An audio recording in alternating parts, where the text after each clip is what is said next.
Hello and welcome to the Local Lines podcast, the podcast where we talk about disc golf, life, and other stuff too. I'm here with Elias Luukkonen in Konopiste. We are outside the hotel. It is nighttime. We're going to revolutionize the video podcast industry with a walk and talk through the darkness of night. Elias, thank you for joining me.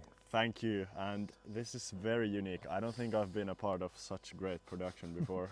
Yes, this is next level. You see, that's what we do here. We revolutionize, we push the layers of the podcast industry here. That's a known...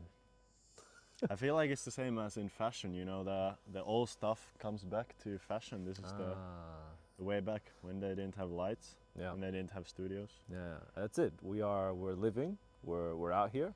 I'm checking the mics quickly. We're It's golden, good. it looks great. And we're gonna do a walk and talk. We might kick it off. Yeah, let's go here. I think there's no cars this way. Oh, perfect. Hey, Elias, it's 2025. This is the first Disc Golf Pro Tour Europe event of the season. Yeah. We had the Q Series. Technically, the Scotland Yeah. counts, I think, which Yeah. you also played. Talk to me about how it feels to be a DGPT Europe athlete in 2025, the events you've played and the events upcoming. Man, it's every year I feel like it's getting better. The thing is, the Scottish event, it was a bit of a warm-up because from what I have understood, I guess the DGPT isn't really involved in the Q Series. They just have it in the title. So the tournament directors are doing almost all of the work in the Q Series. So it's very much independent events outside of the elites. But coming here, it's like coming to a new world. I mean, Konopiste might be one of the best courses in the world. And just the atmosphere of having all the best players in Europe. And I mean, we played around with James Conrad today. Actually, we didn't, but we almost did. We saw him on the course. That's just, you don't see that every day, do you? No, that's cool. It's true that it's very special and you feel the energy. It's palpable in the air, you know. You can sense the excitement. It's Thursday night right now. Tomorrow morning in 12 hours, the first DGPT Europe major of the year is going to kick off with FPO in the morning.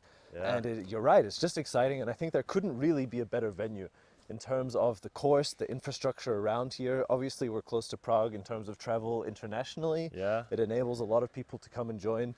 There's a hotel on site. You know, they give the players what they need to be comfortable. And I think that goes a long way in enticing people, and that's plus the course, right? We talk Yeah. about the infrastructure, but the course is, I think, easily top 5 in Europe. Yeah, for sure, top 5. And can I add something to that? Please. I mean, the infrastructure, course, everything you said, but also the fact that this country is so nice for travel because it's so cheap. I mean, we got a massive, and I'm talking about massive, 2 people worthy of pizza for just 11 euros. Wow. And it was great too. It was, He's not exaggerating. It was an enormous pizza that feeds 2 people. It's not like, you know, Elias is being stingy on his bites or anything. No, it was no. truly a 2-person pizza. my stomach is still hurting. I had 6 slices, Ben only had 2, but 6 is probably more than an average single pizza. Yes, I yes. think. In volume, pizza volume, total surface area, it was significant. And I think it's true. The Czech Republic is a really cool place to come visit, and there's no reason for someone not to come to Konopiste. Let's put it that way. There's nothing that would prevent someone from being interested in this tournament. So everyone that we want to see from Europe is here. We have a couple of Americans who are also here to compete. Elias, if you had to guess in just gut feeling, answer me immediately. Who's going to win this weekend? MPO first. Daniel Davidsson. I really like that guess. Obviously, he won Scottish Open last weekend. He's on fire. The guy has every tool required to birdie. I mean, every hole here in Konopiste. There's Yeah. obviously some dangerous ones, but Birdie or eagle. yeah, true. Maybe eagle, honestly. True. I think he could play 20 under if he gets the perfect round. And gut feeling FPO. Who's going to win? Kristin. I think she's just too strong. I mean, Silva could challenge. Think. To be fully Our viewers honest, cannot see anything Oh, right now. This okay. video podcast is amazing. it's fine. At least maybe our talk will become so much higher quality now. Yeah, so I interrupted you. Kristen, I think that's an obvious Yeah. guess, let's say, but what's your reasoning here? So the thing is, I think Kristin, she's so well-rounded, which is good for this course. I mean, you don't need the touch shots really. You just need the good backhand forehand combo, and she has all of that. So I would pick Silva otherwise. I like her backhand on this course, possibly even more than Kristin's. Just the forehand forehand advantage goes to Kristin. So I think they're gonna have a battle, but I think Kristin is gonna win by a margin of 5 to 8 strokes. That's a pretty significant margin. I would say that on this course there's more left to right moving shots than right to left, on average, Yeah. I think. So it does favor someone who is comfortable with the right-handed forehand. Couple lefties in the mix. In terms of MPO, none come to mind, but I know we have Anniken Steen for FPO. Yeah. That might play nicely in her favor. Yeah. Are there any other players other than Kristin in FPO that you are looking out for their performance? Honestly, I think I said this earlier today in another interview, but Ida Emily Nesse. Shout out. Is that the way you pronounce her name? Maybe. We actually met her at the store as well. So and at the course today. Okay. She's everywhere. I think maybe that's why I have her name on my tongue already, because we have seen her so many times today. But I think her game suits this course just really, really well. And overall, I like to support the younger guys, to be honest, because I remember when I was on this exact course, actually, 2021 European Championships. In the juniors, I was 15 years old, probably maybe one of the youngest players in the tournament.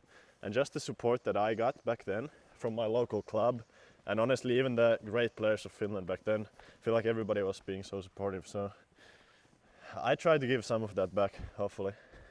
That's great. I mean, I think it means a lot to anyone to get support, but when you're that young, seeing that people in your community, people from your country, your friends supporting you, I think it goes a really long way.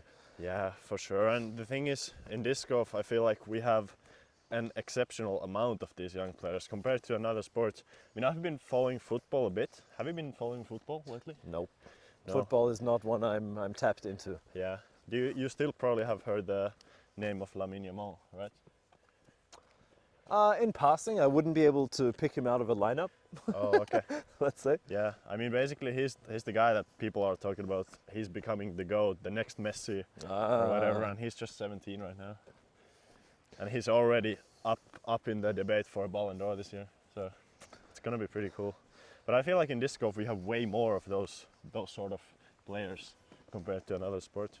Now, I feel like Finland is just like a 1,000-rated player factory. The Yeah. amount of like 14 to 18-year-old kids in Finland who can just pop off a 10, 20 round or something, at least from the outside, looks like it's just growing every year, the amount of young talent out of Finland. Are there any other countries that you think currently could rival Finland in their infrastructure, their disc golf growth, athletes who you think could eventually work their way up to championship level on the Pro Tour?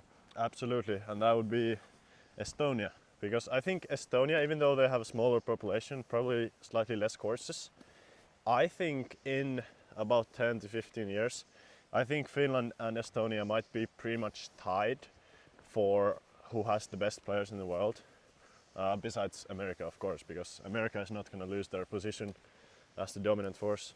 But yeah, Estonia, they're doing a lot of stuff right, and they have a skill that in Finland we don't really have, which is to gather big sponsors for big events. And I guess we have the European Open and the Worlds this year, but that's all done by, I guess, one team of organizers. But I feel like in Estonia the entire culture of the sport is much bigger. I mean, you see Kristin being sponsored by big companies, by Porsche, by Nike, by Unibet or some other.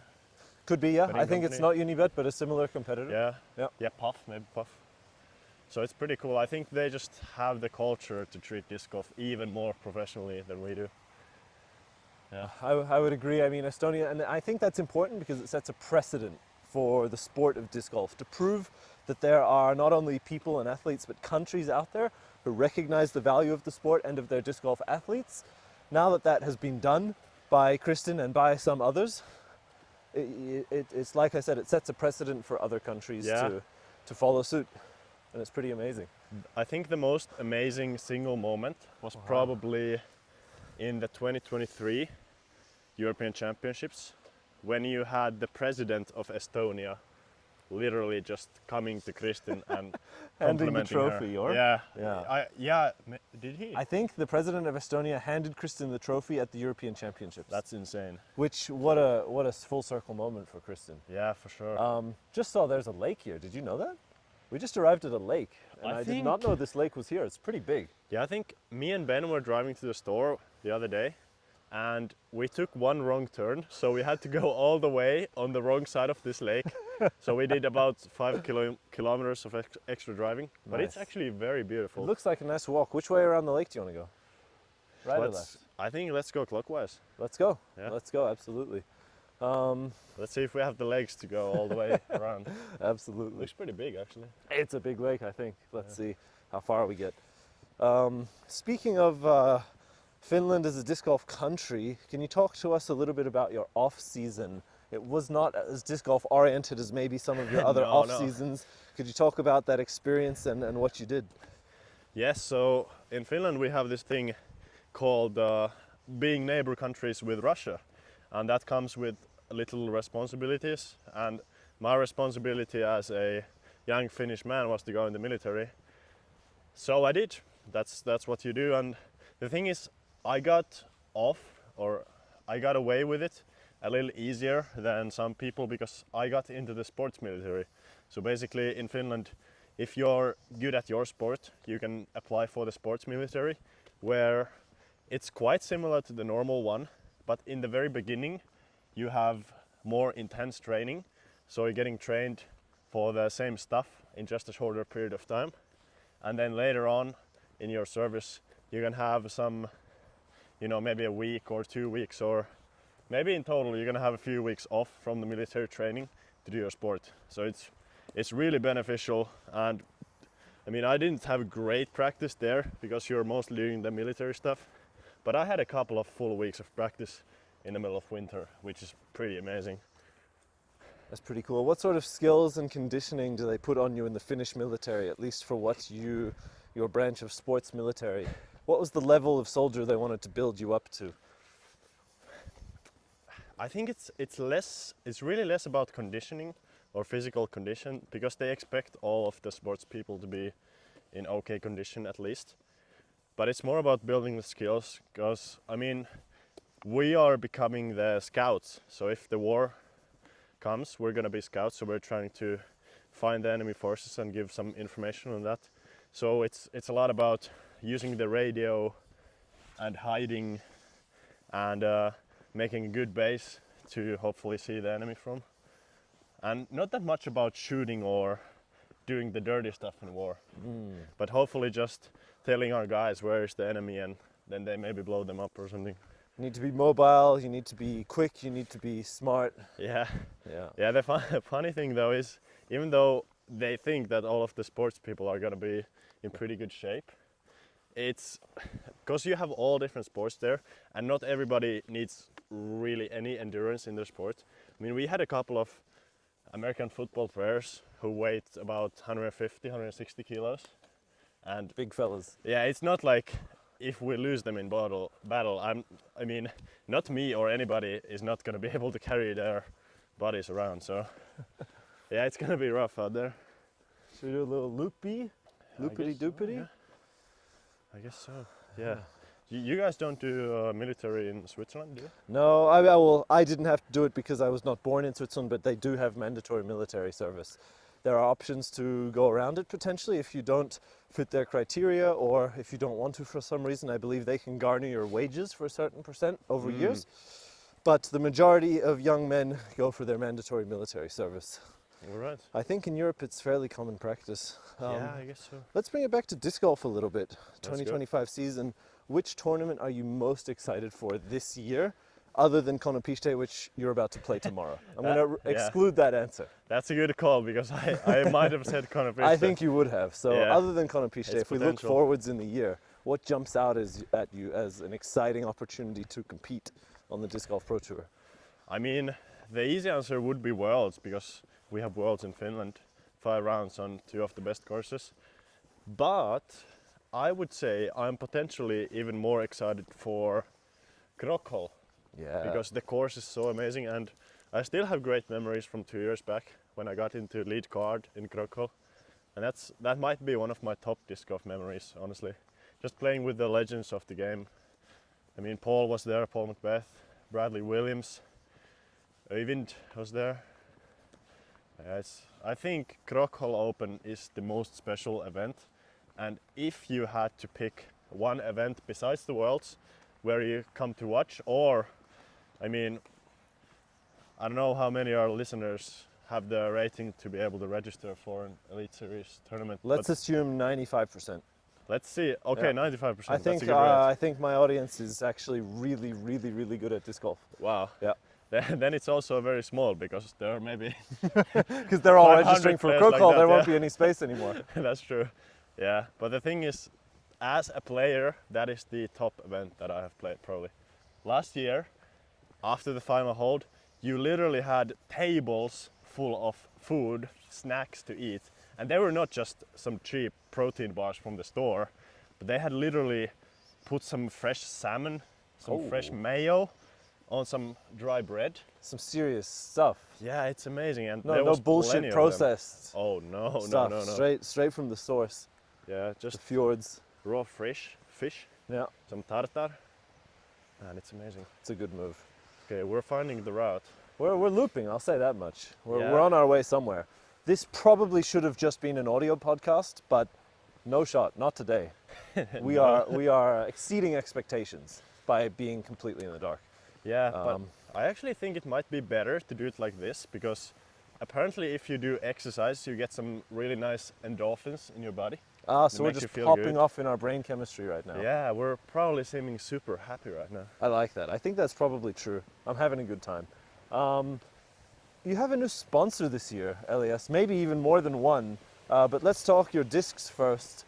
Kastaplast for 2025. Could you talk to us a little bit about how that relationship came to be, or your experience looking for new sponsors and why you chose them? And then Yeah. I'd like to afterwards do a fun little activity with you, Kastaplast related. Oh, okay, fun little activity, huh? So the thing is, I went to the military before sorting out any of my sponsorship stuff, which looking back might have been a small mistake, but I'm not really worried about it. I think everything happened quite nicely actually, after all.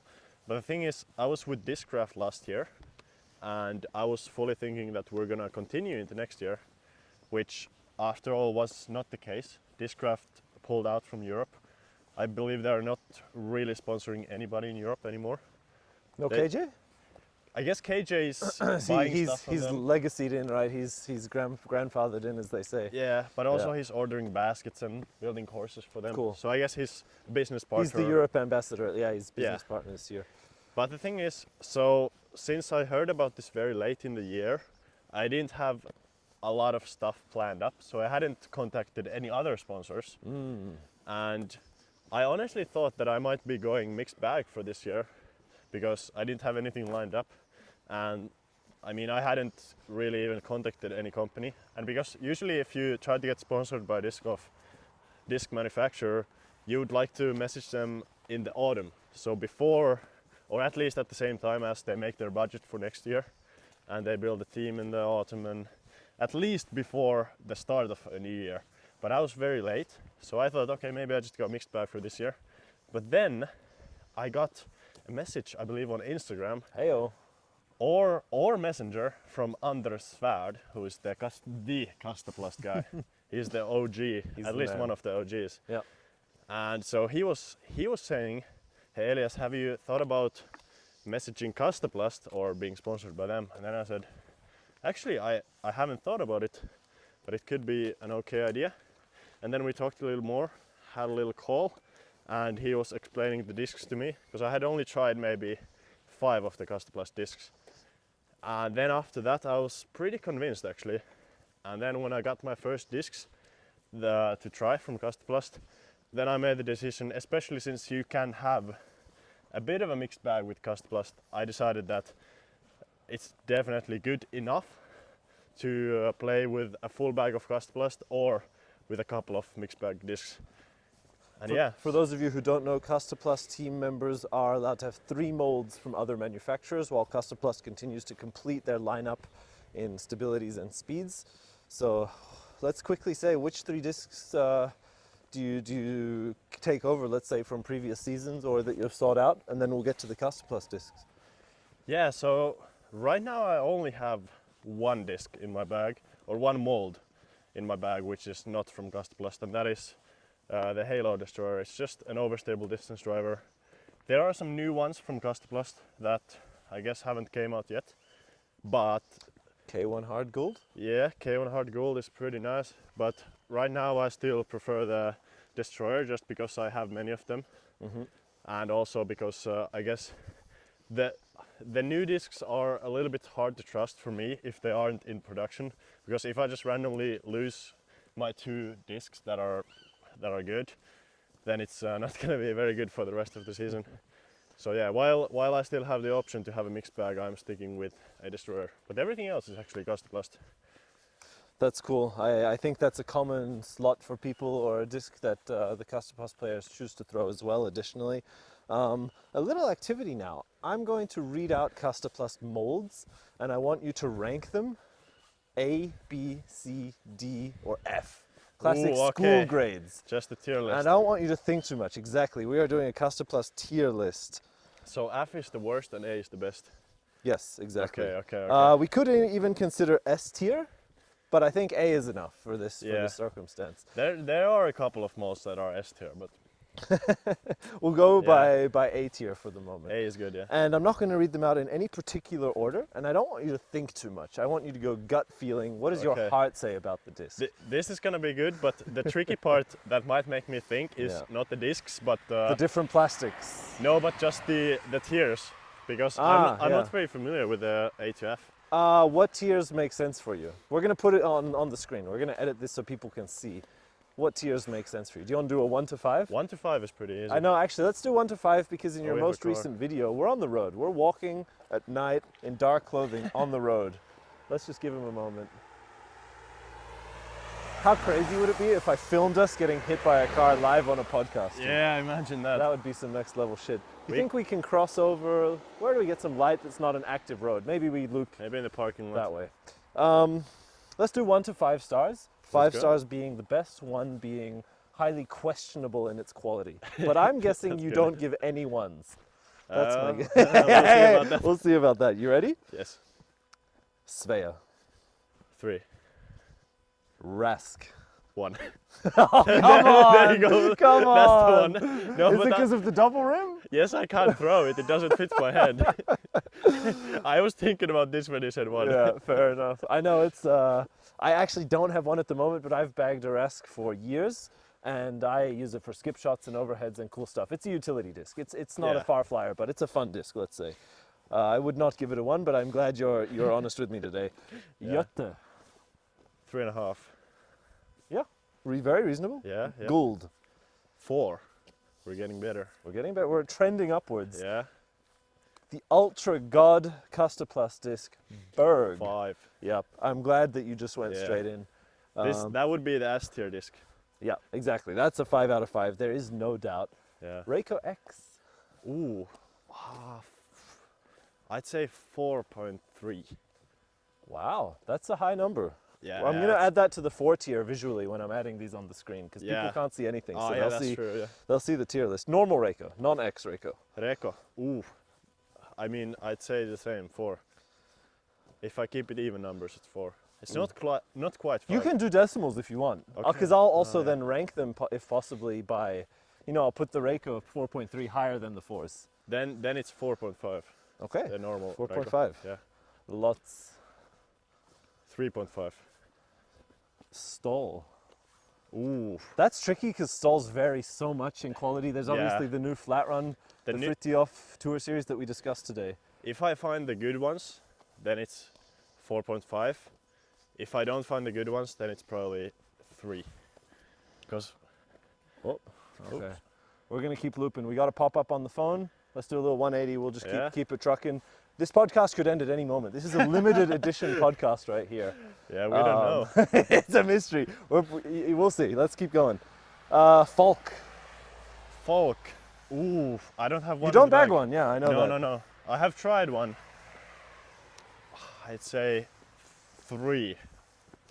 That's, makes sense. I would say about the Falk and the Lutz, I like both of them very much, but depending on the run, they overlap a lot. You can find very flippy Lutz and kind of stable Falks that if you didn't have the stamp, you might not know which is which at times. For me, I prefer the Lutz over the Falk. Yeah, absolutely. Me as well, I think. But cool disc. The Jern. Yeah. One of my most used discs ever, probably. if I'm being honest. 4.7. Yeah, fuck yeah.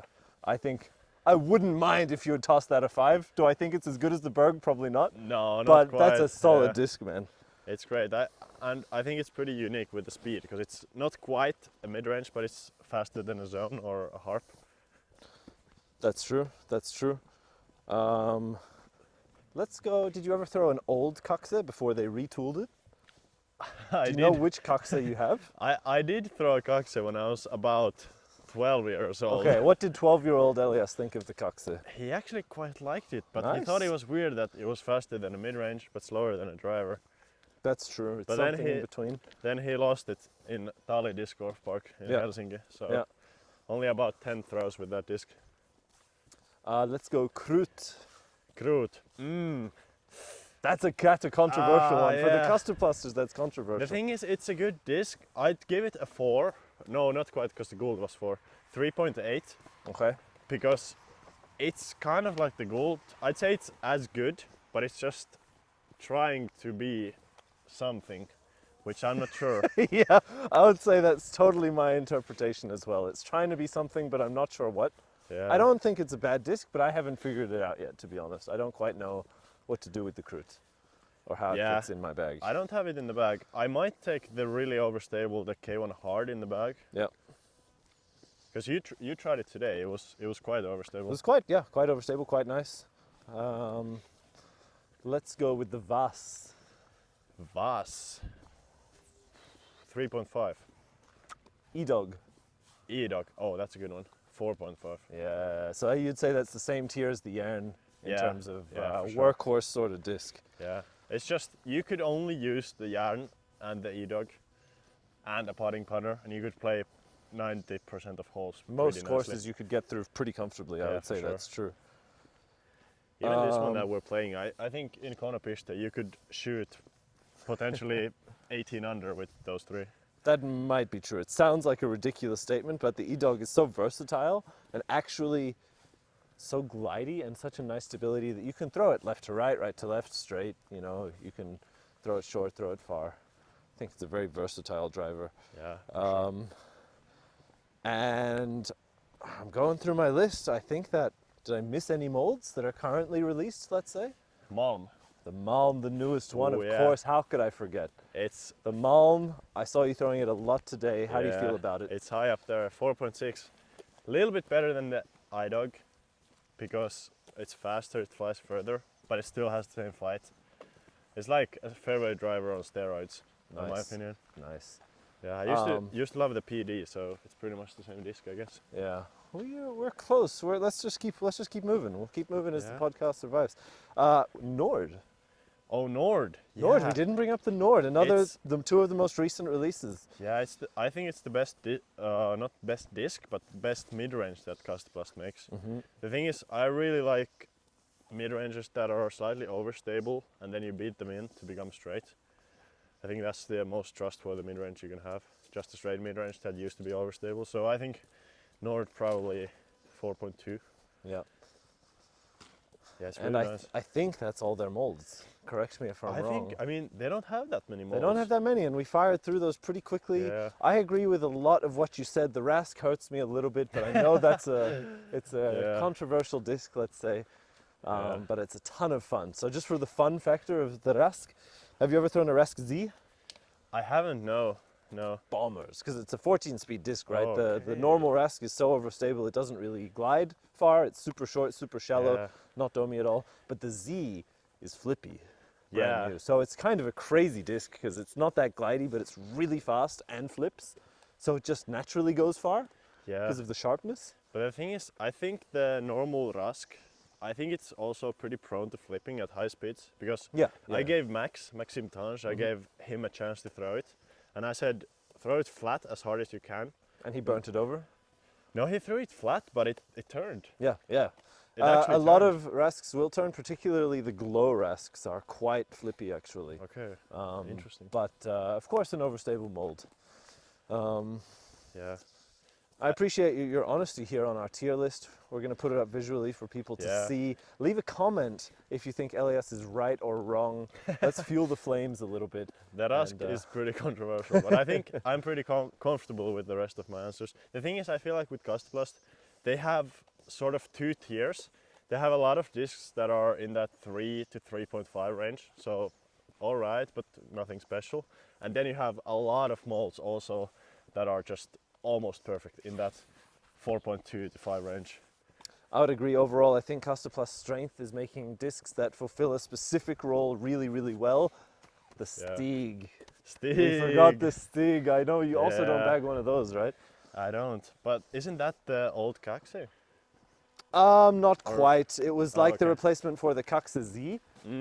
So that's they went now from the Kaxe Z to having the new Kaxe, and the Stig is their 6 speeds, and then they introduced the E-Dog as the sort Yeah. of stable fairway. Yeah. So it sort of filled in the slot of the Kaxe Z being an understable 6-speed. Yeah, Stig, I'd say it goes to probably that. For me personally, I don't really love 6 speeds. I love so- 6 speeds. That's funny. We're Wow, complete. I that's absolutely incredible. love a good 6-speed. Yeah, I think for me it goes in that 3, 3.5, 3.5 range, probably 3. That's fair. We Yeah. may have forgotten some. If I have, I'm going to ask Elias later after we film. Oh, some light. Let's go. Oh wow, Get in here. doesn't smell great in here. No, it I really think it's doesn't. the river. It could be. It's flowing though. It's not stagnant. What a place we Little are carousel. Yeah, this is a crazy little play area here, side Yeah. of the building. We're doing a loop. I'm going to guess the phone has a couple minutes left. We're not quite at the 1 hour mark, but we're over 30 minutes. Elias, do you have any final words, thoughts, or sentiments for your fans out there, your family, those who are looking to follow you this year on the Disc Golf Pro Tour? at. Man, I don't know what to say because I'm a little bit confused with how the disc golf game is going. Personally, This is a dead end. this is a dead Little end. 180. Yeah, I don't know how it's gonna work out. I hope this year goes really well for me, but also for the disc golf scene in general. I feel like we have a lot of potential in Europe, and we just gotta keep growing. But also, I guess the one thing that I would like to say to everybody is, go outside and take a walk because this actually felt quite nice. This was really nice, a nice nighttime evening walk. I Yeah. know you guys saw nothing, but it's true. It was really pleasant out here. It's a nice temperature, just a jacket. Should be Elias, relaxing. I hope that we can do this again, another episode, maybe in the daylight.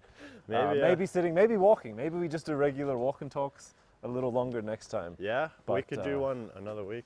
Perfect. I appreciate it, man. Appreciate your time. Good luck with your round tomorrow. And I look forward. I believe we're going to be doing commentary this weekend as well. A lot of For commentary. Konopište, so that's an exciting kickoff. I think it's also, you mentioned a big season for disc golf. I think it's a big season for MDG. That's my Yeah. feeling. This is going to be a transitional year in terms of growth, excitement, awareness, exposure, all the good stuff which you hope to see from European disc golf production. For sure. And I mean, MDG is loved out here. Somebody just came up to me the other day and asked me, is MDG here? And then I told them, yes, MDG is here. We're filming and doing the commentary and producing. And then they said, yes. I was hoping that they wouldn't stop because they were a little bit scared. But no, MDG is here and MDG is thriving. It's true, they are thriving, and nothing's been released for, I think, 6-7 months maybe. So Yeah. I can understand that people maybe weren't aware they're back, but we love to see the excitement. We appreciate your support. Make sure to head over and watch that Konopište Open 2025 coverage. We'll both be there. We appreciate it, and catch you on the next episode. Elias, should we just do another one like tomorrow, day after? maybe Ale. We can do another, I mean, every week.